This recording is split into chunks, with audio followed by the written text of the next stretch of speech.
We're back here at the GSL, and we're ready to do our second to last day of the entire show. After this, the semifinals and the finals. We just wrapped up Group A. Now we go to Group B. This is a very tough group to call. I think Dark may be the guy that gets out first, but everybody's looking very strong. Yeah, Dark, Bunny, Solar, ByuN, all competing today. Dark, I'm right there with you, probably the favorite to advance. But so far, first season of GSL in 2023, Terran has been dominating Tasteless. It's funny because I mean, I think it's what all the Terran players deserve after their whining, but they just kind of feel like, what now? What happens now? Yeah. You guys are doing very well. Maybe we should nerf you. No, but seriously, like it's been just a lot of Terran representation here. Hero, the top Protoss, was eliminated right at the start of this tournament. That Classic in Group A didn't make it out. Yeah. Had a very valiant fight there, but eventually to get eliminated against Maru of all people who got second in his group. That was a great run by Cure. Yeah. To be able to win it. And we might have top four, 3 or 4 Terrans heading into the semifinals. I think we're going to get at least one Zerg to move on. I think it should be Dark, but I agree with there's you. a lot of different ways this could go. ByuN has been playing extremely well. I don't want to count him out. By the way, guys, if you want to support the GSL, this is the time to do it. This, whether it's actual cash and whatever currency you're using, or the Star Balloons, which is the payment method for the actual Afrika TV website, 100% of that money goes to the GSL prize pool. There are some bonuses for this that we're going to be giving out depending on, we can see the perks listed over here. If we surpass the $30,000 marker, that just rolls over to the next GSL. Yeah. And of course, obviously, Patreon takes a small cut of those fees as well. But that's like, I think, 8% or something like that. So not very much. But you can see we're up to 17K now. And yeah, the support's appreciated. And this is kind of the way things are now. It's kind of more fan to tournament support, fan to streamer support, Yeah, community has been stepping up, not only here in the GSL, but around the StarCraft 2 community as a whole. And all right, we got to mention this. This is where the finals are going to be, and this is how you get tickets. Pay attention carefully. The ticket sales go on starting tomorrow, 5 p.m., all the way to the 18th. May 18th on Thursday? What? That can't. May 12th to May 18th? Okay, I guess it is going to be online. But what I want to point out is that those tickets will probably sell out. So just assume that they go live on Friday. 5 p.m. KST. Make sure you get the date right. Don't get confused by it being Thursday or Saturday or whatever your time zone is, right? Because these tickets, I think, are likely to sell out quickly. You need to bring ID. I hope you're following every word of what I'm saying. Buy the ticket, bring the ID. They shouldn't be too expensive, but you can't get in without the ID. And look, this is one of the last times for the whole year, one of 3 times for the whole year, we're going to have a StarCraft 2 event live in Korea. If you're free and you can make it, you want to come down, you want to come see that. I'm going to be reiterating this throughout the show, by the way, since I know some people kind of skip through the start. Yeah, we'll see if we can tweet that out during one of these breaks as well. And it's going to be at a beautiful Coliseum, too, the Vita 500 Coliseum by Lost World. In Jamshil Station, not at the, if you're a regular from the, the last decade plus and you've been coming and watching GSL, it's not at the studio you're probably thinking it is at. Yes. It's at where Jamshil was. They did have the round of 8 and up held there for the ASL, if you maybe were here and got to check the ASL out. So if you're going to get a ticket, do it fast. You want to jump right on that. That's about, I think, what is it, 5 p.m. KST it goes live, so make sure you want to get on that as soon as possible. 6 p.m. 6 p.m. Oh, 5 p.m. the ticket sales go live. Ticket That's sales, right. The show itself, the final starts at 6 p.m. KST. So it's going to be 1 week from now. If you want to buy the ticket and you're not sure and you're watching live right now, like when is that exactly? It would be an hour and a half earlier, 24 hours from now. Does that make sense? I would just Google it.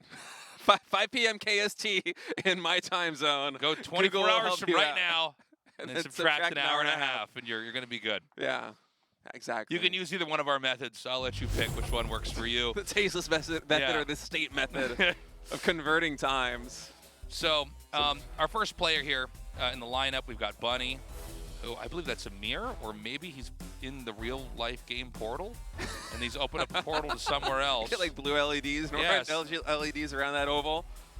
Yeah, interesting garbage bag right there. It's a purple color. Purple Usually don't bag. see that very often in my neighborhood. Not common. A lot of people, so you know, a lot of different countries and cities around the world, they manage their garbage in different ways. In Korea, it's interesting. You don't really pay taxes for garbage. You pay the taxes by buying the government trash bags, which supports the local community thing. And I've never seen a purple one before. Yeah. Interesting. Not in a part of town you lived, apparently. Yeah. Oh, and here is the greatest room of all. Jeez, just puts everybody to shame. Yeah. You gotta love Solar's room. Nice mug, too. This guy's complete. He's a whole human. And Solar, look, I mean, he doesn't get deep in GSL as often. I feel like he's always been around the GSL. You know, I've got so many memories of catching this guy's games, and he's played so great, but this has never really been his tournament. He has done well in Super Tournament, but never won a GSL, never been to the finals of a GSL. Never been to a semifinals of a GSL, if I'm not mistaken. This might be his first chance to make it to a semifinal here in 2023, so it could be a big moment here for Solar, starting the year off on a good note. Yeah, and we got to see how he plays here. I do think he has been one of the Zergs that's really been improving, which is saying a lot because he's always been top 4, top 5. But I think he has actually gotten closer and closer to the likes of Dark or Rogue, who've basically dominated and overshadowed all the other Zergs we've ever had here. I would say the same is true for Ragnarok. Obviously, he's not in this tournament anymore, but they've been doing a good job playing the game of catch-up. Yeah, and I feel like Solar, above a lot of other Zergs, has been kind of becoming more well-rounded over the years. When I think back to Solar playing years ago, particularly in ZVP, it was a lot of very high aggression, roaches and lings and ravagers, and just kind of go, go, go, kill, kill, kill.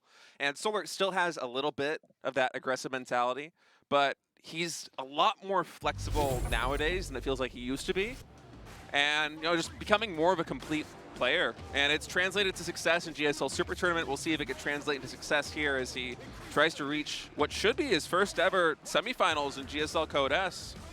Let's see if he can do it. First obstacle in the way is Bunny. Bunny, of course, is playing out of his mind as well. This should be an exciting best of 3. Let's get Group B started as we wrap up the final day of the round of 8 here in the GSL Code S.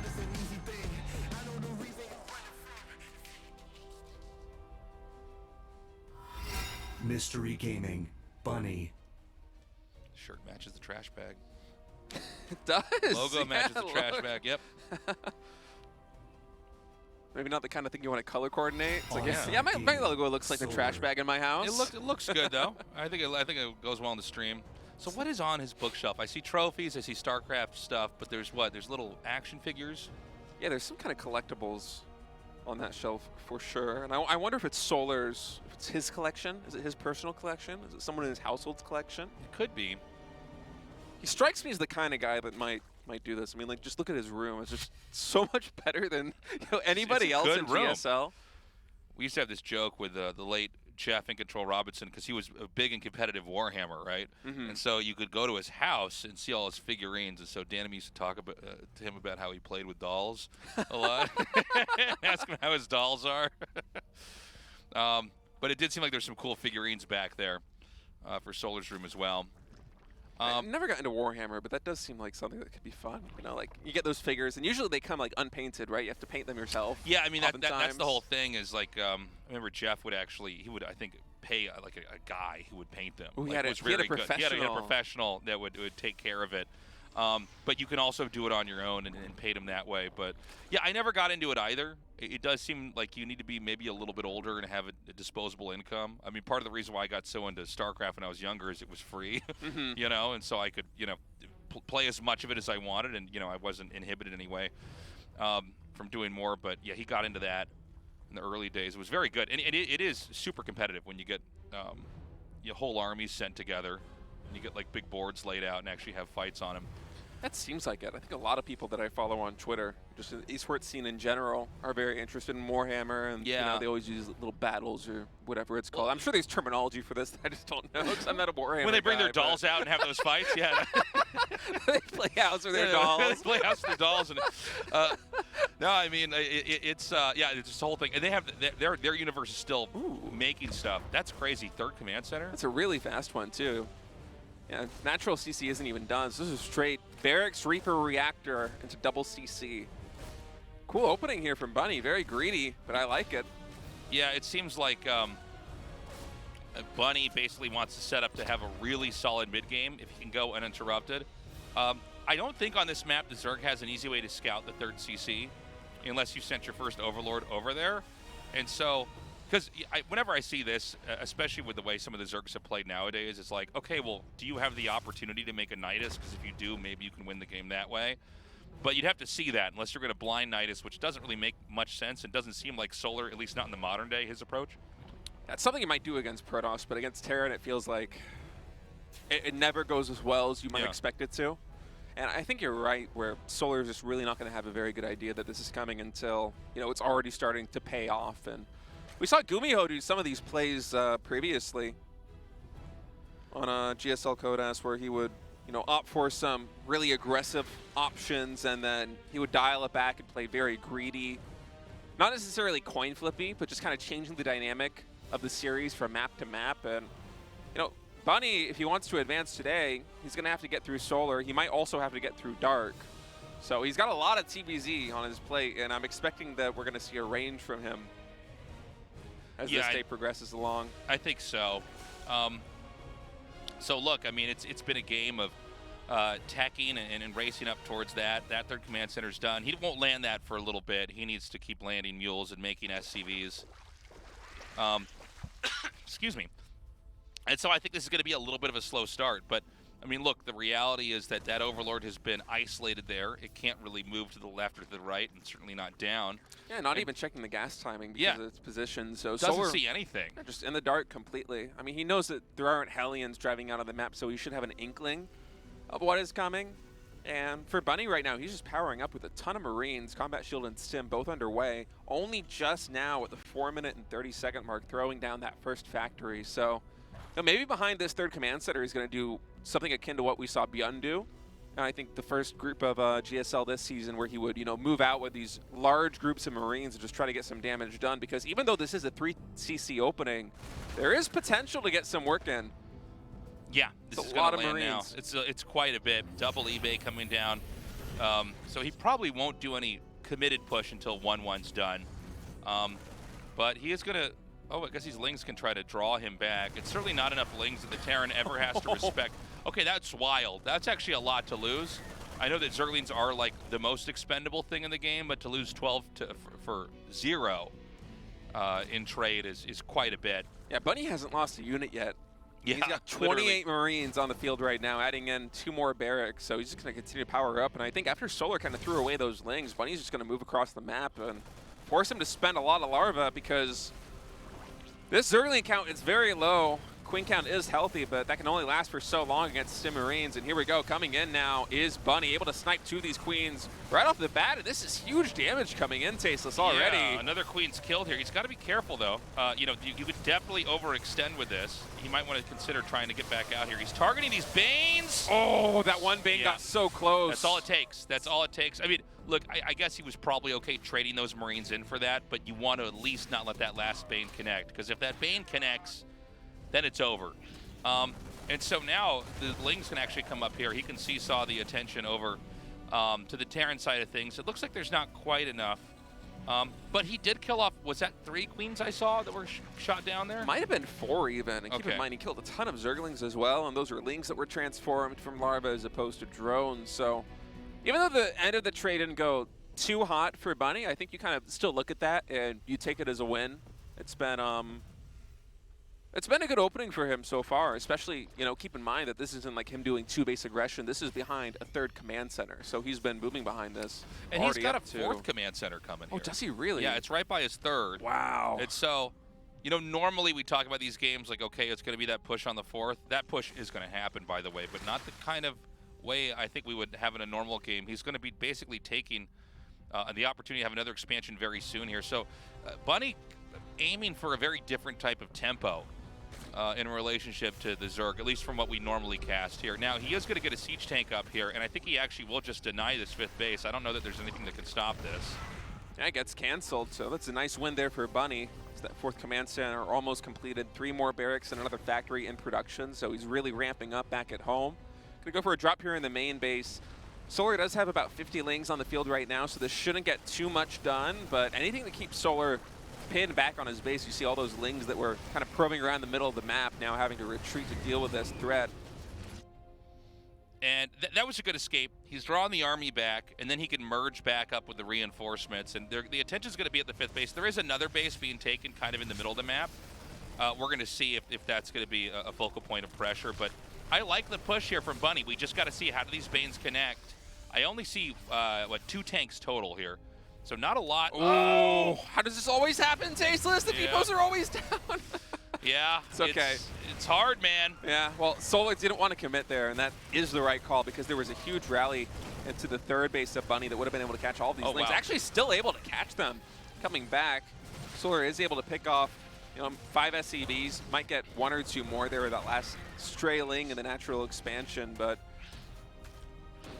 I'm feeling still pretty good about Bunny's position. I mean, he's going to have an advantage with 2-2 timing. Not a big one, but if he does line that up with a timing push, there's a big opportunity for damage. And I mean, like, his infrastructure back at home is pretty much everything that you want. There's a ton of Marines, ton of Marauders being produced at a time, double siege tank production. So the count right now, it's only at 3, but that's going to be steadily increasing as the game goes on. Getting drilling claws for the Banelings as well, or for the Widow Mines, excuse me.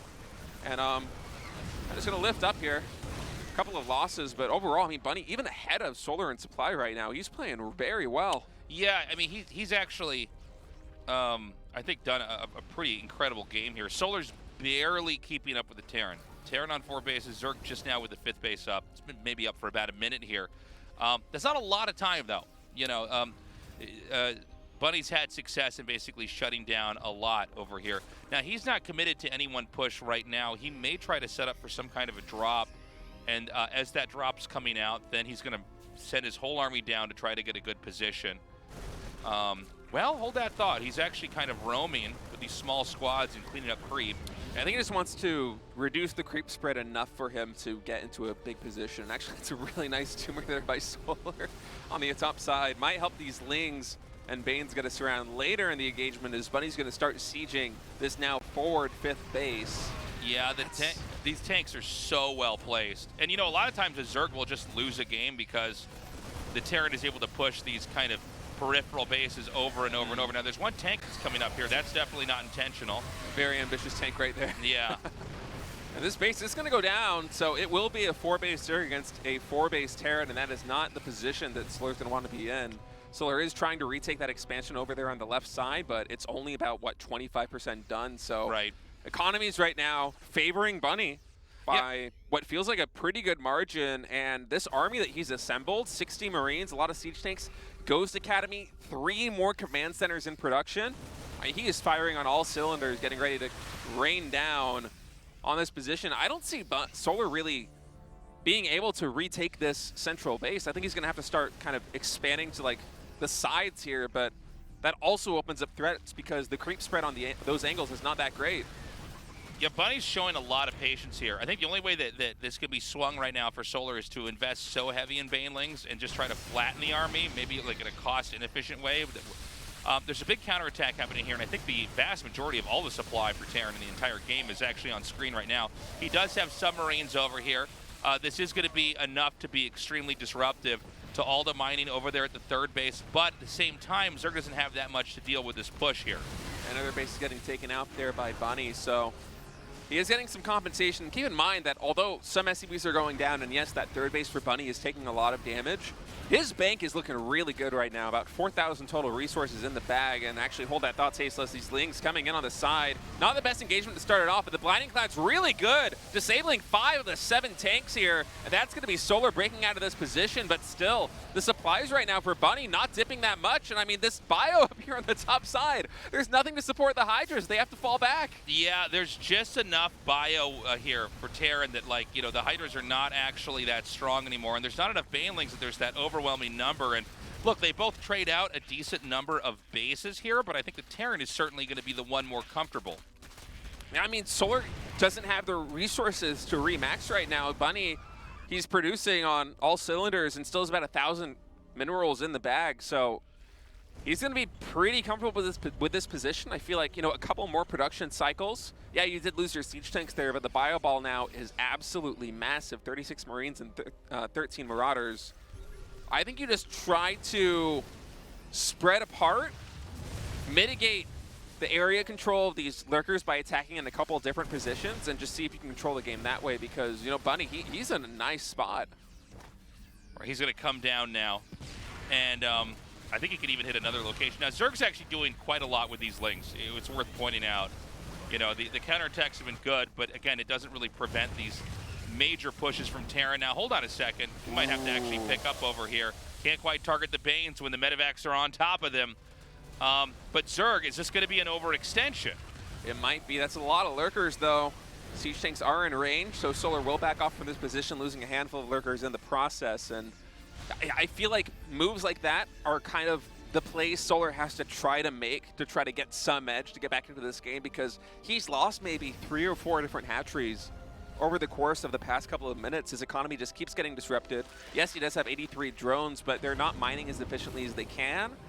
Meanwhile, Bunny has been filling out his tech trees, getting planetaries set up. Keep in mind, he added in a lot of extra command centers, so he's in a really comfortable position. And I mean, 82 SCVs in total. Once he reaches max, I mean, that bank is just going to replenish very rapidly. Okay, he hasn't unloaded that drop down there, but I'm getting a little bit worried here for Solar. I mean, you got to be careful with these lurkers. Like, I know he's kind of causing a little bit of chaos outside this base, but this little attack over here, I mean, had these lurkers been defending this might have gone a little bit better. And so this base is going to be picked off. There's just no recourse right now.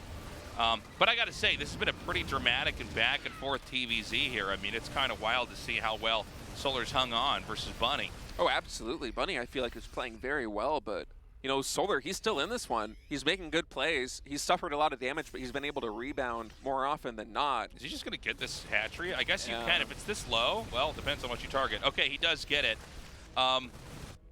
Solar, I think, just kind of scrambling to try to get some bases on the sidelines and, you know, build up that economy a little bit, because you know that the bases that he's mining from right now, they're running out of minerals, they're running out of gas, and he's on a little bit of a timer there in that sense. And Bunny now on 11 Ghost. We haven't really gotten a shot of it on screen. As hold on for a second, we actually do have a pause coming in.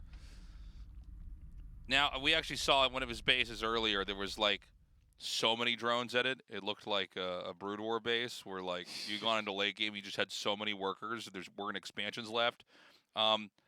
So hopefully we get this issue resolved. We'll see if there's going to be anything that we need to notify you guys about. But right now, we've seen that it's been a very back and forth game. I thought Bunny might be able to swing it here, but Solar is pretty robust. He's pretty good at staying alive and kind of hanging on. It does seem like it's going to be more and more of an issue long term as the bases that are kind of at the core of where the Zerg is just dry up, and it's going to be basically be bottom right base, top left base, at least as far as the mini-map is concerned. We also saw a Nidus network coming down. Yeah, Nidus network about halfway complete now, and I think he made a good point about these core bases just running out of minerals. I mean, 27 drones right now on what is perhaps the only fully saturated base here for Solar in terms of mineral lines. And you know, that's not the situation you want to be in. Solar really needs to try and secure some bases on the left side or over there in the bottom right, but Bunny's just been so active on the map with these drops. He's been so good with his army positioning overall this game. It's kind of miraculous that Solar's been able to, you know, weather the storm up to this point. But we are getting into that stage of the game where, you know, Terran, when they get a really healthy number of siege tanks, they have planetary set up, they get those critical extra gas geysers on that 5th base. Yeah. They can just truly build the perfect composition, and it becomes increasingly difficult for Zerg. But, oh, hold that thought. So we actually have Nidus coming into the main base. While this push comes in here at the 3rd, some siege tanks are going down, but yeah, I guess one Nidus just, one tank does beat one Nidus. I thought it did, but I wasn't sure. I'm like, I've never... I didn't actually see that tank there at the natural expansion. Like, yeah. what is this dying to? So he's going to siege this one up. Now, there are some ghosts hitting this, but this one is going to finish. I don't think anything's... Oh, no, hold on. Lurkers are going to come out. And interestingly enough, he can actually get the vehicle weapons upgrade here. Yeah, I think that's probably what Solar is going to be looking for with these lurkers, is to kill that armory and the nuke that's being produced here in this Ghost Academy. And yeah, he will deny +3 vehicle weapons. So that is a win here. Yeah, it will cost him 5 lurkers, but pretty big play. He's also forced like most of what the Terran has to come up here and try to fight this in the main. Yeah, and you see on the mini-map, he recognizes the Terran is going back to try and deal with it, and he tries to find an opening here at this forward base for Bunny, but the defensive setup is just so good, especially with these Vipers out of energy. He can't be abducting Liberators. He can't throw down Blinding Clouds on the Siege tank, so not really able to take advantage of Bunny having to retreat to clean up those Lurkers, and Bunny just continues to solidify his position here. I think he knows that he is not the one that's on a timer. His economy is really good. He's been doing an excellent job of not only keeping the Zerg under control, but maintaining map control himself as a nuke comes in here. For a moment, Yeah. I was wondering. Yeah, it looks like he's going to let that land. And this is basically a zoning technique so that he can get this base unimpeded. It does feel like Bunny's been on top for a lot of this, but we are getting to the point where like there's not going to be that many more bases here for Solar to try to take. Oh gosh, he doesn't know. He doesn't know, but I mean, the worker count really isn't that important here for Solar. It's the mining bases. I mean, yeah, these drones are going to die, but that's not really going to impact his economy. He's still at 75 plus drones, and I guarantee you that he cannot fully mine. Yeah, it might be nice to get rid of those, honestly. Yeah, perhaps. I mean, at least until these auxiliary bases on the sidelines do get set up, and you see Solar just trying to set up something maybe with Nidus canals, with creep spread to get into a position where he can actually defend these bases, but so far it has not been working, and I like this map control technique. It almost feels like it might be like a brute war game with Nidus canals just popping off everywhere for map control. And all right, here we go. Zerg now coming in again. Blinding Cloud on the siege tanks will connect, so those are going to fall, but at the end of the day, the trades here are not the best for Zerg. I mean, he's not killing a lot of these critical units. Those siege tanks will eventually be replaced. The ghost count's still all the way up at 14. As Bunny just continues to consume more and more of the map. Now these Nidus canals and burrowed links are going to delay that a bit. Very clever tactic here from Solar as another attack comes in. Yeah, nobody able to really take the other one down. We do have a kind of funny situation where like it seems as though Terran might now be inhibited from growing into their spots on the map. By the way, we're running out of map. I love the way that Solar is doing this, of just impeding the expansions here for Bunny with, burrowed lurkers. I mean, that's a burrowed drone, not even a link here at this base. Just setting up vision for the Nidus canals, also spreading creep. Yeah, he's finding these very cheap and effective ways to kind of just stop a command center from landing and forcing the Terran to commit to certain locations. Yeah, these past couple of trades have been going pretty well for Solar, man. I mean, with these tactics, he's actually been able to start to claw his way back into this one. Now, these ghosts are going to cloak up, so Surround comes in, but not able to manifest anything from that.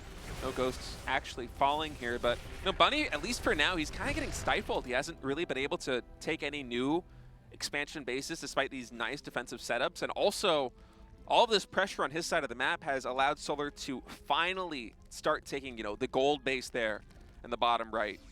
These expansions at the bottom and also on the left side are going to be, starting to get saturated here. And it seems like Solar might actually be in a position where you can start to, at last, build a bank and defend these locations.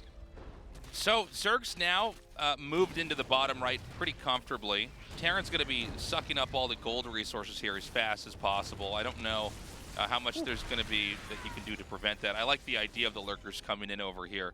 But really what Zerg's trying to do is try to push towards what I think is basically the infrastructure here. If he can break through this, and this is a lot, man. I mean, it's a lot of Banelings. It's a lot of key units there for Terran going down. All those siege tanks do get wiped. Now the ghosts are going to cloak, but there's a lot of overseers here. So Lings and Banelings are going to get surrounds, and man, Tasteless, I mean, for the past couple of minutes, the momentum really swinging in Solar's favor. I mean, these units are going to get cleaned up, but just look at the resource bank now for Bunny.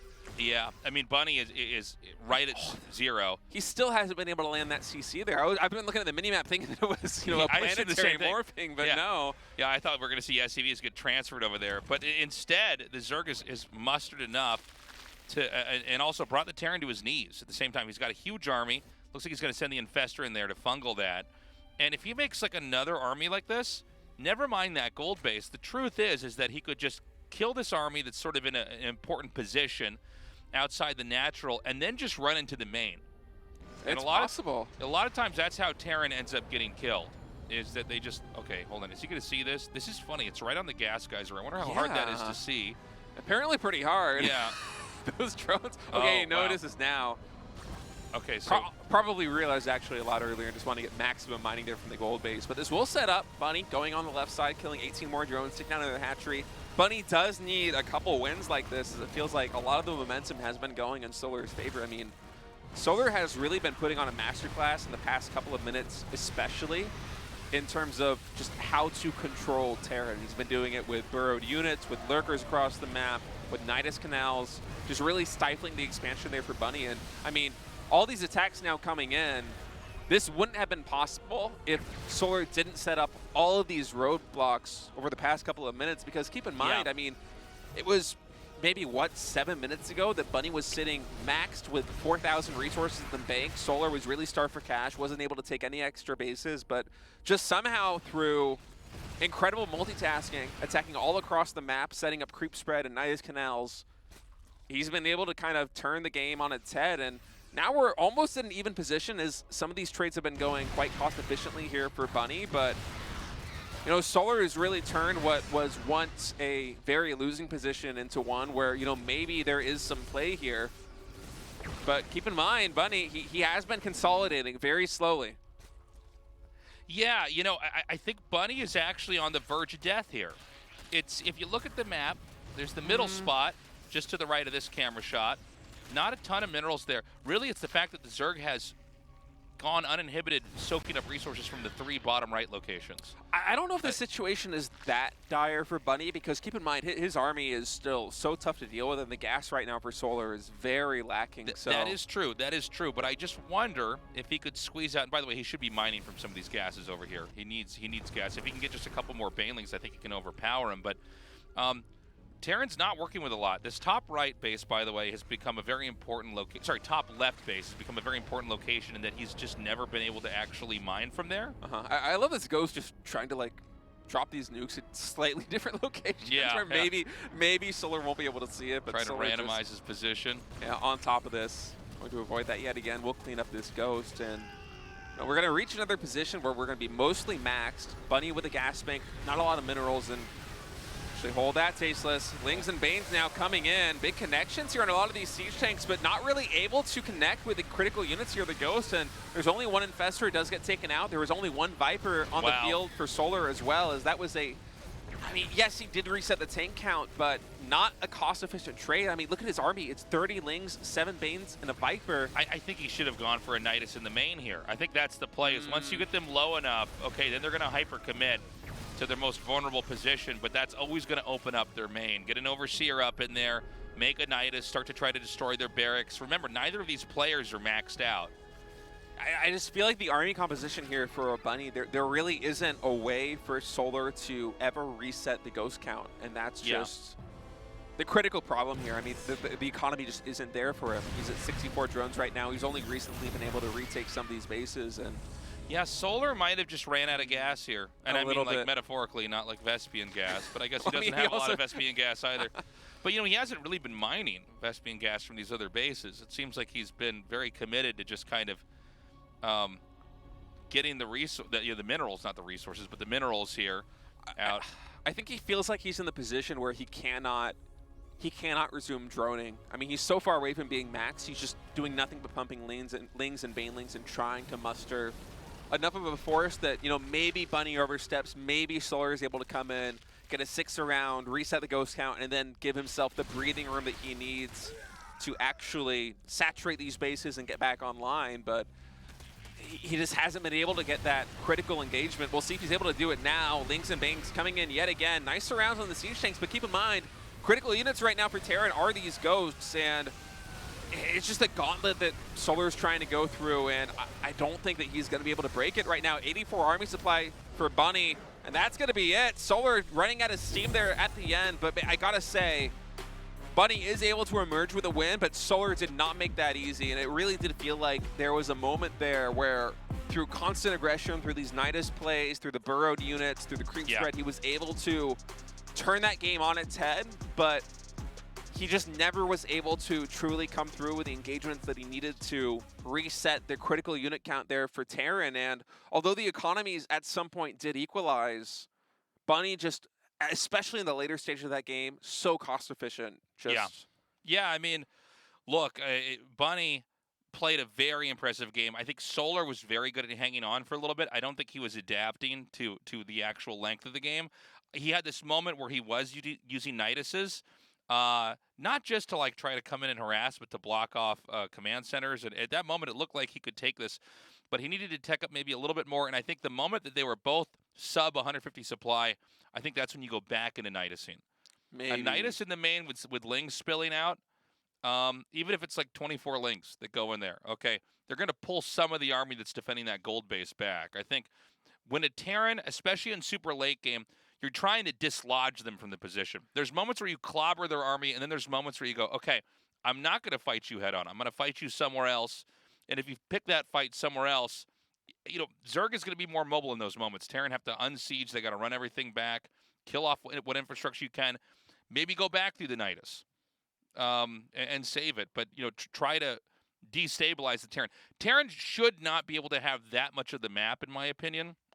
Yeah, he was expanding so quickly. He had a lot of the map, which means he's got to be weak somewhere. Either way, though, great game. Bunny takes it in the end, and we're going to go to game 2. That was a fun one to start on. Yeah. And, you know, thinking back to the earlier stages there on Royal Blood, you know, Bunny was in such a commanding position, and Solar just fought back to a point where he had almost equalized up until he ran out of steam. And you know, if he gets maybe a little bit of a better start here on Crespin, he might be able to turn this one around and tie the series up 1-1. Definitely seems like he has what it takes to do it. As it looks like the map is loading up, Tasteless. I'm ready to get into this one. Bunny versus Solar, Group B, round of 8. Bunny 1 win away from going to the winners match.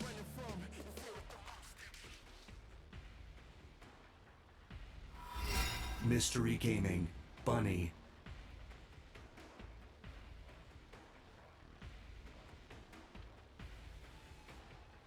Is that an air purifier behind him? It's got this I got one of those in my house. Onside Gaming. I've got Solar. 3 of those in my house, man. I'm afraid of the mungie. The dust coming in. Dust here. No dogs this time in the background there for Solar's shot. I wonder where the dogs are. Yeah, maybe that's what cost him the game. You know, Yeah, it could maybe be. he The needs the dogs morale, told him to take moral his gases. support. Make a Nidus in his main. Like, wait a minute, is the dog watching the cast? So I want to point out in that last game, we had an early 4th command center from Terran. A little bit earlier than I think we normally see. And a very fast 3rd as well. Yeah. So this time, Bunny's going to go for command center first. Yeah, so Bunny playing with a little bit of greed here, not only in game number 1, but also in game number 2. And, you know, he was able to translate it into a win. It does feel like, to me, it's always safest to go for command center first if you win game 1. Yeah, Zerg doesn't want to do anything super cheeky to try to blind counter a command center first, right, on game 2 when you're at match point. Yeah, that is a good point. This is one thing that I always struggled with as a competitive player, not only in StarCraft 2, but also in other RTS games that I competed in, is just planning through a series. It's hard, man. I don't know why. It's just something, like my brain, it works one game at a time, and I never really was able to excel at this. But, you know, GSL, it's been going on for more than a decade now. It's been, what, 12, 13 years? And yeah. These players, all veterans, it's honestly, we're spoiled being able to see, you know, the game plans that they come up with, not only in a particular map, but also an entire series.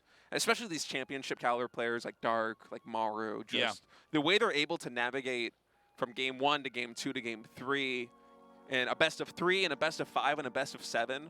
Just the ebb and flow of their strategies. I have so much respect for it. It's something it's really cool, man. It really shows you, like, you know, you can be number 1 on ladder, but to navigate a tournament with, let's say, like the top 16 people on that ladder or around that, you know, that top 16, that's a whole art, especially when all the games are out there, all the data's out there. Because, you know, you can have somebody tell you, like, oh, this guy just always goes with this build, and you go, okay, well, I can try to counter that, right? But what if you're all seeing each other's builds the whole way, and you have weeks and weeks and weeks to plan? I mean, that's what makes Star Leagues so exciting to follow, is you get to see the whole thing unfold. Now, Ling is going to come in here and scout. He's going to see exactly what kind of position he's in. It's going to be a factory landing over there connecting to the reactors unless he decides to fake this out, but it doesn't look like he will. 2 Hellions have started, and now we've got the Tech Lab coming as well as a Starport.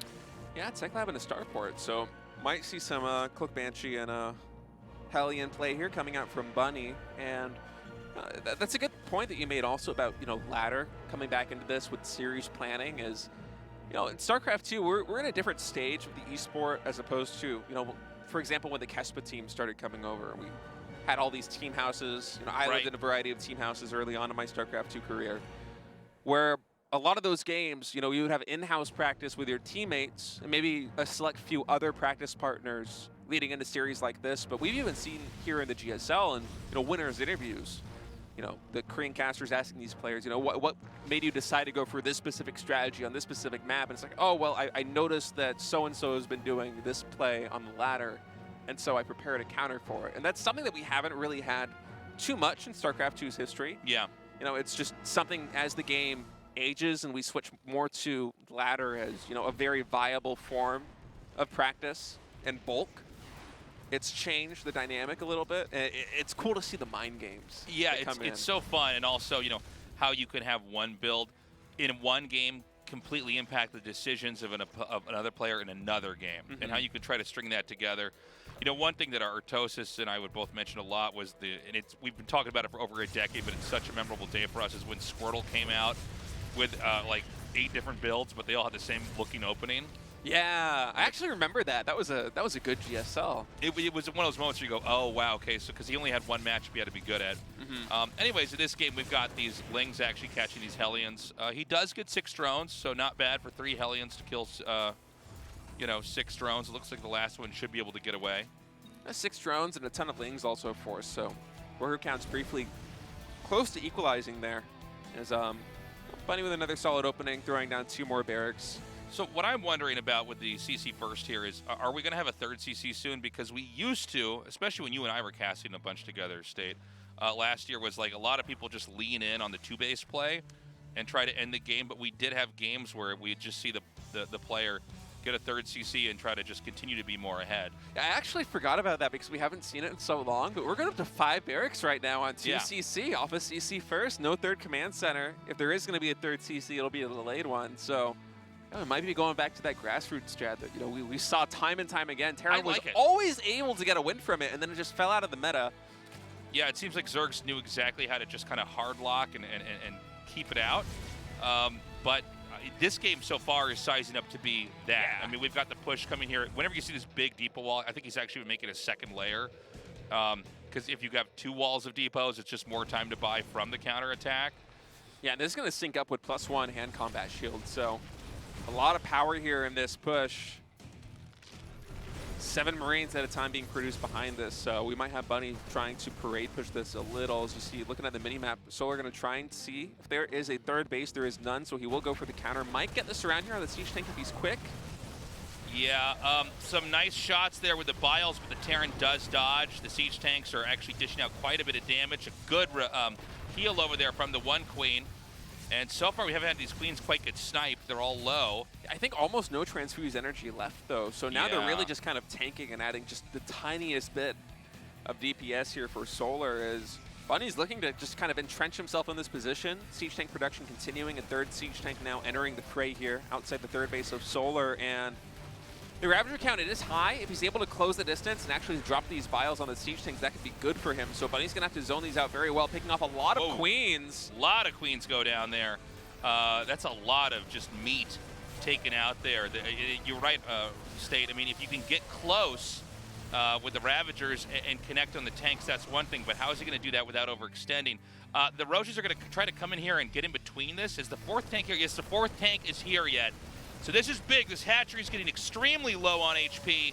Yep, Solar trying to intercept these reinforcements. +1 Carapace still not yet done for Solar, so this +1 attack here for the Marines paying dividends right now. Biles are going to drop in on the Siege Tanks. Only one of them will fall as Bunny continuing to micro back. And Solar might be able to breach this position. I got to say, I'm stunned. This is a masterful hold here from Solar. I mean, when you consider the fact that so much was killed off. I think had he not come in the way that he did, it would have been so much worse. I like this transition here for Bunny, though. He's now mixing in Liberators. 2 of them are already on the field, 2 more in production.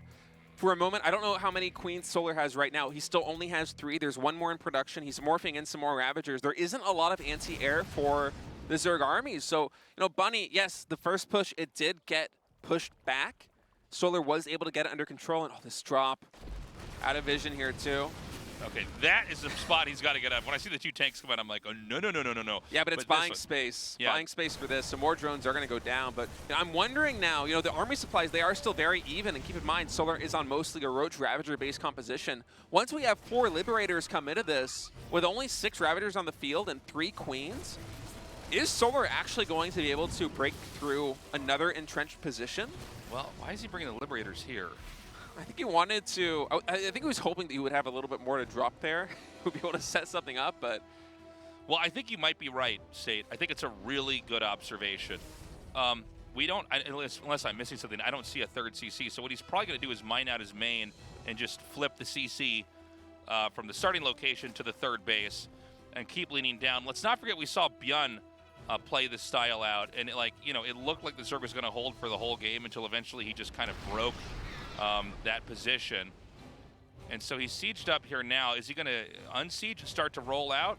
I think he should soon. 5 siege tanks in total. He's mixing in Marauders now, identifying that there's a lot of Roaches on the field here for Solar. And Solar adding in 2 Infestors, also getting an infestation, or not infestation, excuse me, a Hive set up and trying to catch him unsieged. Yeah, he's going to start to move out now. Concussive Shell being done is going to be very, very handy. He's going to send, I'm surprised, he's going to send these Liberators over here. 2 into the main, but 2 more actually with the push. And he's actually hitting this right, the Ravager's hatch just in the nick of time. So the Ravager count, it is getting higher, and this harassment here, it's going to have to be dealt with by Solar. Yeah, unfortunate position there with the Spore Crawler. Another attack coming in. The Bio's trying to drop down on the Bio, so Bunny will be able to avoid that. Only 2 Liberators here. Yeah, now no more Liberators in the main. Some Roaches are going to try to get in between this. But, the crazy thing is that there's Marauders coming out. So the Marauders actually are happy to fight small groups of Roaches. The tanks are still set up here. A beautiful arc, but the Liberators aren't falling. This hatchery's so low, it goes down. All right, Solar reset back onto a 3-base economy as he tries to push in. But, the stagger here of Liberators and Siege Tanks so good right now for Bunny as the reinforcements here will get intercepted. That is 1 more Siege Tank going down. Solar picking up a nice win there, but the army supply is still dangerously close. And the Zerg's back to square one. 3 bases. Terran has certainly a lot more to try to push through here, but these Biles, he does get a tank, but big picture, I mean, he's going to have to get a lot further in here. It's going to be a lot more splash damage coming down. It looks like Zerg is going to commit now.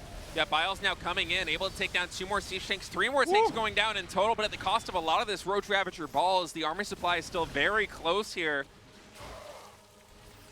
I think Solar might have just enough to hold. I mean, he still has the 3-base economy going on. That was a lot of key units there that were getting reset for Bunny. The Siege Tank count, it's not very high anymore. He's going to actually feign a drop here with 3 empty medevacs into the main base and try and pull Solar apart just a little bit. But, oh man, what a crazy game we've got on our hands. This series is really delivered. This has been a great game. Yeah, so Bunny, he's just trying to make him think that he was going in for a drop and that Solar still has to commit units there. I like the idea, but I don't think he has any kind of setup here where he can do anything with the medevacs that are full up here. Zerg is going to double expand. And so, the idea still remains the same for Terran. Terran's trying to just build up enough. Zerg is trying to get the bases up and try to tech out of this. You don't want to be on Roach Ravager forever. Eventually, it just starts to be a unit comp of diminishing returns. But he did kill that 1 hatchery. That's very important to note. There's 2 more hatcheries making, but they're not mining yet, so they haven't really kicked in yet. So it is basically 3-base versus 3-base. I know we say that, and it's the command center in the main that's moved down, but idea-wise, they're basically getting almost the same amount of resources. So Terran, in this small window of time, can try to push and basically knock over the Zerg in this moment. We saw ByuN do it. The question now is, can Bunny do the same? It's going to be a difficult push for him to make happen. I mean, Vipers are now on the field. That Viper in the main base is going to be max energy very soon. This is the only Liberator that Bunny has, and he's doing a good job of moving across the map. He will be able to snipe 1 of these bases. This is why Solar went for the double expand, is if you get caught off guard like this and aren't able to defend 1 hatchery, you're still adding 1 additional base in total. And now that Solar is maxed, I mean, Bunny, he's throwing down a 3rd CC because he identifies, I think, that if he tries to go for a killing move right now, it's not going to work. But you know what? Can't you hit this base from the low ground? Am I wrong about this? the minerals. Can't you hit them with tanks on this map? I think you can, Yeah. but then you're opening up yourself to a surround where Solar comes in from the top side, he comes in from the bottom. He does have that not the infestor, excuse me. He has 2 Vipers on the field, so blinding clouds are going to be in the cards here for Solar. And I feel like Bunny just doesn't have the tools. Hold on a sec. He's going to get this hatch again. He does take this out. Now remember, Zerg's maxed out, but it's Roach Ravager. So there's a disproportionality of how much supply that actually takes up. The Zerg's on 3 bases again. Third for, command. for function here. And so, you know, that base that's at the upper right, we haven't really even gotten a shot of it. We haven't really paid much attention to it, but that is eventually going to mine out. Oh, damn. Maybe we should have left here a little bit sooner. Yeah, those are 3 medevacs going down, and this is army supply that I feel like Bunny can't afford to bleed. And he does have a 3rd command center now, so he's going to look to try to expand to a fully saturated base that he can mine from, but I mean, the army here for Bunny has almost no nuance. It's the same composition that we saw 5 minutes ago. There's 1 or 2 Liberators. There's maybe 5 siege tanks. Okay, 6 in total. The Zerg's maxed out. Lots of Roaches, lots of Ravagers. Terran is very low. Keep in mind, Terran has 34 SCVs. Yeah. So it's actually, like, really not a lot. Liberators are going to set up over here. The tanks are going to be in the back.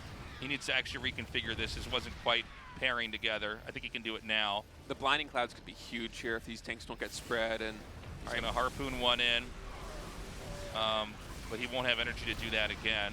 I feel like Bunny just isn't going to be able to break this position. I mean, Lurkers, Vipers, and Infestors. Solar has all of the tools that he needs to really start slowing this one down. And you see Bunny, right. Every time that he tries to encroach the position, Biles come in on the 4 Liberators. Solar's happy to bleed off a couple of units, and I think this might be Bunny tapping out very soon. Yeah, I think you're right. I think you nailed it. I think, you know, especially when the supply is slow, the counterattacks are just too much of a threat. Terran's going to have to pull back. And I'm not sure what else to say. I mean, even if Terran pulls back, can Zerg then try to come in here and engage with that? This is such a sparse amount of units, and especially when these tanks get harpooned and pulled in, you know, you're going to start to just lose all the core stuff that you needed in order to survive here. I mean, it's 3 tanks and 2 Liberators on the field right now for Bunny in total, whereas Solar has basically filled out his tech tree. He even has +2 Carapace now. Bunny never even threw down that armory because he was so committed to the attack, and he's going to try and fight it out, but this is one of those moments where you just kind of have to wonder how long can it truly go on. Yeah, this Solar should be the end. Not the best engagement here, but frankly, he doesn't need a better one. I mean, he just has the muscle to push through, and wow, that's going to be Solar tying it up 1-1. Great series so far. We saw Bunny try his damnedest to end that on the 2 bases. It seemed like, especially there at the end, Bunny should have probably dialed it back. I think when he got him onto 3 bases, I think he needed to go back and just stop. It's difficult, though, because, I mean, you run into the situation where if you allow Zerg from that position to start filling out their tech tree and potentially going for a double expand, or even if you're Bunny back at home and you're throwing down a 3rd command center that late, your SCV count's still going to be very low. You're going to be spread really thin because, you know, you go through a push like that, you lose some siege tanks, and then suddenly it's hard to defend all these extra bases against whatever push Zerg's going to come out with. Right, so I think Bunny, he felt like he was up against the ropes and he had to very heavily commit to that attack and just wasn't able to translate it into a win. But Solar with just a fantastic hold. I mean, if he didn't take those engagements quite as well as he did, that could have been Bunny just going up 2-0 and heading to the winner's match, right? I mean, that was some fantastic control of the Ravagers. I guess we kind of see why that's not as popular of a build anymore. The double command center. Coming out, like, it looked good and it was cool, and ByuN made it work, but it does seem like if the Zerg can just buy enough time, there's eventually enough Roaches and enough Ravagers, and there's not actually that many tanks coming out on the 2 bases that, like, you can just start to pick them off, you thin out those numbers, and once the tank count gets reset, you just don't have the same kind of push you had before, even with Marauders with concussive shell in there. Yeah, the map pool also feels like it's not quite as good for these kind of pushes right now here in 2023. True. I think when we were doing these games, there were a lot of maps, which I'm blanking on the names on, but there were all these little nooks and crannies that you could actually like put siege tanks in. Especially at the 4th base, yeah, at the 4th base especially. And it would basically just be Terran kind of putting Zerg into a chokehold where even if they get to a 3 base economy, I mean, they're not taking favorable trades because the Siege tanks are in such pristine position. But Yeah. as we saw there, Solar was just able to, chip away with the Biles and really navigate that game perfectly. Solar doing a great job of, not droning too heavily, not taking up too quickly, just making exactly the amount of units that he needs to hold on, and then trickling in the tech as he can afford it. I mean, he was making like infestors one at a time for a while. Just really conservative play there from Solar. Great hold, and Tasteless, we're going to be going to set number 3 on Babylon. One of these players will be moving to the winner's match here in Group B, round of 8. Will it be ByuN or Solar? Hard to say, man. Mystery Gaming, Bunny. I think we're definitely not going to have CC first here. I think he wants to play a long game in a Onside Gaming, proper Solar. sense. Yeah, you got to think also that if you're ByuN in this position, how many builds do you have cooked up for today? Because you might be playing this guy again in a decider match if he doesn't win in the winner's match. And Dark is in this, and as good as Solar is, I think nobody in the entire world would consider Solar a better player than Dark. So, let's say that ByuN expects to win this, and I think ByuN is in maybe like a little bit better for him, but I think these are two pretty evenly matched players. I think it's why we've had 2 long and very exciting games with them. Yeah, I would imagine that he has to keep his best stuff here for Dark, whatever that may be. And Dark does seem to be just immune to Terrans right now. Dark feels like he's immune to everything right now. Yeah, I mean, he's just not a guy who's going to die to Terrans, it seems. the way he pummeled through his first GSL group was just something. He was like, how many people do I have to kill? It's like 2. He like takes their heads and just clunks them together and moves on out of the group. It was like it's like watching one of those really good like Souls players who just like has like he's like running around naked with a heavy club and just like Just killing rolling everywhere. killing every single boss. Like that was Dark. I mean, he just man-powered his way through that group in the most brutal way possible. Just knowing, it was almost like he made a judgment call. It's like, okay, this is the level of effort that I need to put in. This is like the amount of builds that I need to show to just pummel my way through. He's like, no, I know all your moves, Uh-huh. and I can just keep rolling and not take damage. And I'm level 1, by the way. And he's so good at doing this kind of stuff too. Yeah. But you also know that those aren't his best builds. He's keeping stuff in his back pocket for the round of 8, for the round of 4, potentially for the finals. He wants to pick up another GSL win, so. Yeah, I mean, he wants to get one of the last GSLs we might have here. And why would you show your best stuff? Just save that, especially when there's very few players that can actually really do anything to you. Mm-hmm. He's so good to watch. I'm excited to watch that series. It should be a fun group overall here today, even though we only have Terrans and Zergs. I think the dynamics of the players here is really the main storyline because although it's not perhaps as top-heavy as Group A was, I feel like everyone here has a chance of advancing from this group. Right. And we should have a lot of entertaining games. I mean, we're only here in the first best of 3, and Game 1 and Game 2, both a lot of fun. And speaking of Game 1, ByuN kind of going back to that build that he did in Game number 1. A little bit different here, went for the factory before the 3rd command center, but kind of a similar idea where he's just going to be powering up here on a lot of command centers very early. A little bit more tech heavy, but yeah, a lot of the same ideas though. A pocketed 3rd CC, and basically not really interested in doing much on the map. And can't say I really blame him. I mean, I think last game, it's not why he won the last game, but I think he got himself in a good position in the last game. It just does seem like though, players like Solar are so good at kind of lasting on these maps and basically, not being overpowered. But, that being said, this is a different map. This is a map that doesn't really have center bases, other than, like, I guess the one we have the Zerg taking for the 3rd, and the one that Terran probably will take as a 3rd or a 4th. And so it's more about, kind of growing around the edge of the map. So let's say that we have a long game, and I'm already feeling like this will probably be a long game unless some real surprises happen. It's going to be about, can Terran keep growing, especially out of probably the 4 to 5-ish bases they get kind of given to them, and can Zerg economize the rest of the map? And by the way, there's not a lot of bases once you get past, or I guess into late game is one way to put it. There's actually not a lot of bases to take that are going to last you a long time. It seems like a lot of the expansions are kind of closer to the Terran. If you can kind of just envision the Zerg mostly mining out all the spots that are given to them early on.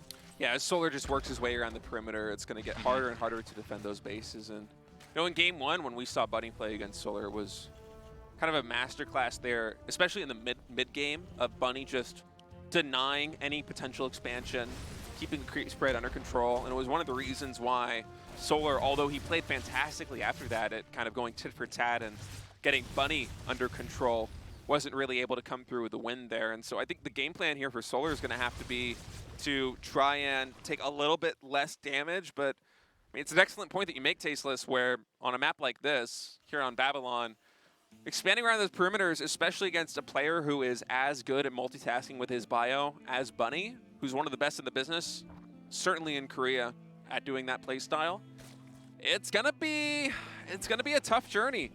Taking a 4th base, taking a 5th base, and not having them get denied constantly, not having them be prone to drops killing drones. And that might be where we end up going with this one, because it does seem like we're kind of setting up for one of these longer games. Feels like it. We've got a push coming in here now. And the way that the heal has been spread here on these queens is like perfect. It could not have been better. Like, that's wild. That was such a bad trade there for Bunny.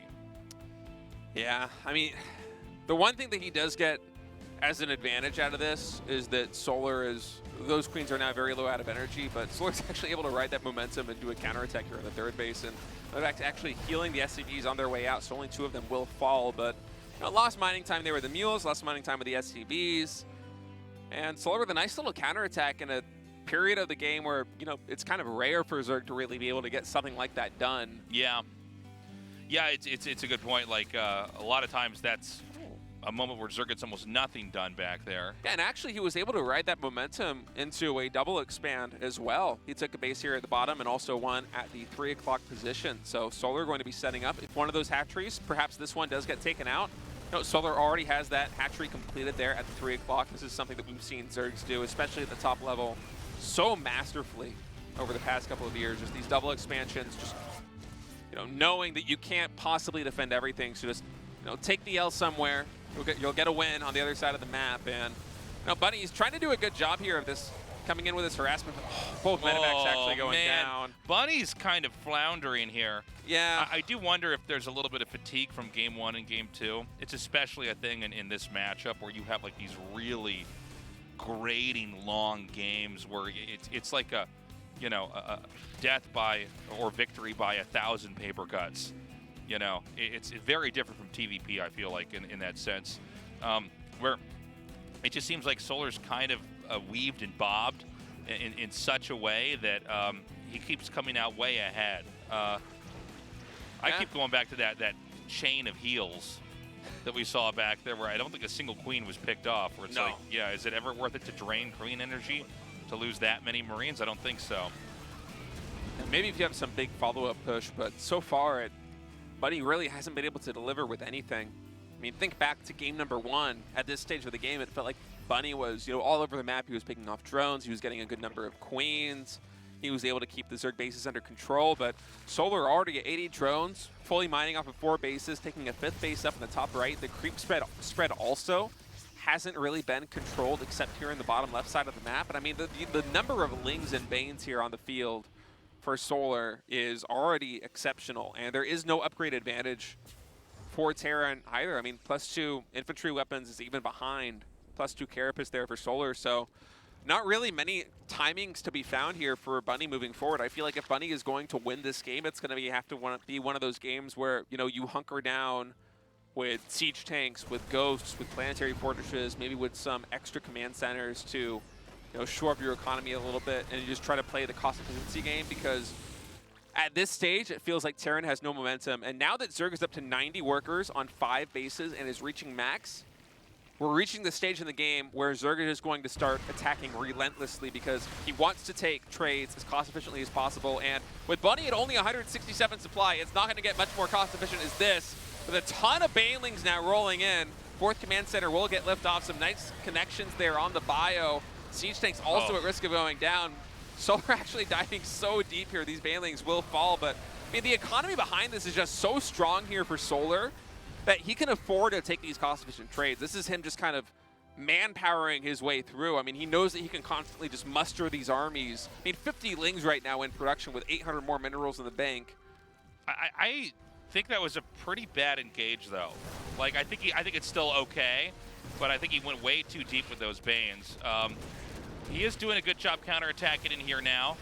Again, he's attacking in when there's no Banes that are actually ready to go. He does kill 24 SCVs, which is huge. Yeah, that's an entire mineral line, an entire base of mining eliminated there for Bunny, and the economic differential just continues to expand here for Solar. And you know, once he maxes, especially now with these Vipers on the field, he's going to go again. And it might be another cost inefficient trade for him. Yeah. But I mean, that's just kind of what you want to do here, Zerg, because you know that Bunny's win condition is finding a way to navigate to a position where he cannot be broken. Yeah, you're 100% right there. What his goal here is to basically survive this point of the game and force Zerg to overextend, and then when all these bases dry up, there's going to be a few places within reach that he can come out here and just pick off and run back to safety, pick off, run back to safety. So the Zerg has to not just trade out, Zerg has to completely sledgehammer the positions over and over to the point where maybe the Terran can't hang on to a fourth, or maybe the Terran can't get a fifth. But I think if this Terran does get up to 5 bases and the Zerg can't trade out nicely, it's going to be a big problem.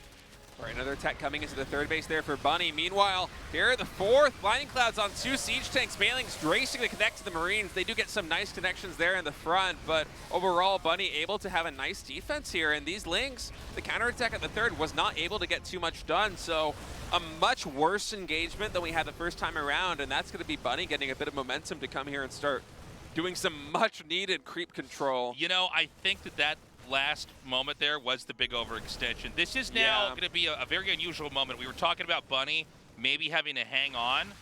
He might actually just be able to end this here. If he could trade this out and actually push up and maybe drop in the main, let's keep that as an option. That's possible. The Zerg's going to counterattack again, but I think there's actually still enough to deal with that. And the SCVs, I mean, they're going to be back to mining in no time, and the push is going to continue on. A second base falls. This means Zerg is on 4 bases and soon to be a 5th once that hatchery finishes. But, dude, I mean, this push is still coming forward here. I don't know how many Banelings are actually in a good position. It looks like there's 26, but this is a lot to go through. All right, Blinding Clouds coming in on the Siege Tanks. Banelings racing to connect here on creep. They are able to get better connections. Nice spread, though, for Bunny, and I don't think that was a cost-efficient enough trade here for Solar. And he's running out of steam, man. You said he's only on 4 mining bases. The main or the natural now mostly mined out means that he's only making, you know, a small amount of minerals per minute. I don't know if he's going to be able to remax and hold. Not just that, but he's not getting a lot of gas coming in right now. I mean, look how much more gas the Terran's mining right now. The tanks are going to be filled right back in. We have some Queens getting fished into this position. He still has a small squad of Marines, and it's about to be a lot more that are going to come in right here. This is where all the tech is, the Baneling's Nest, the Evo Chambers, everything for Zerg.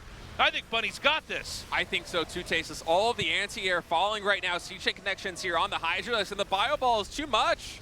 Solar with 1 overextension.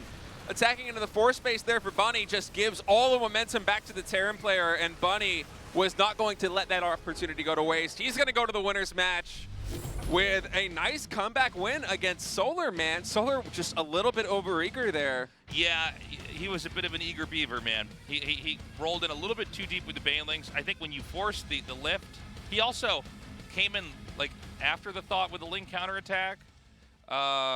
Yeah, I mean, you can't overextend in those moments. And especially, I think it was the 3rd attack in there where he really pushed with all his Banes. That's when you could suddenly see Bunny catapult across the map, get a position, take out 2 bases. And I think he handled it very well. He didn't just then try to play whack-a-mole killing bases. He tried to hold that spot. Could have gone into the main, decided instead to try to get into the natural, and that's where all the tech is. And once you kill the Baneling's Nest and those Evo Chambers, more importantly, you're going to be able to win that game. Yeah, that was a really well-played series there by Bunny. I mean, Game 3, it felt like Solar was in a commanding position, but just really good, patient Terran play. Waits for the Zerg to overextend and then pounces on the opportunity. Able to pick up the win. And, yeah, we're going to have a Terran in the winner's match. One step Yeah. closer to GOM TBT. That's what I'm talking about. I hope there's no Zergs. I already got my wish of no Protosses, so now we just need to make sure the Zergs don't make it. We're going to have the best season yet. No, but seriously, Bunny played very well. Solar goes down into that losers match. Up next is Dark versus ByuN. We're going to go to that after this break. We'll be right back.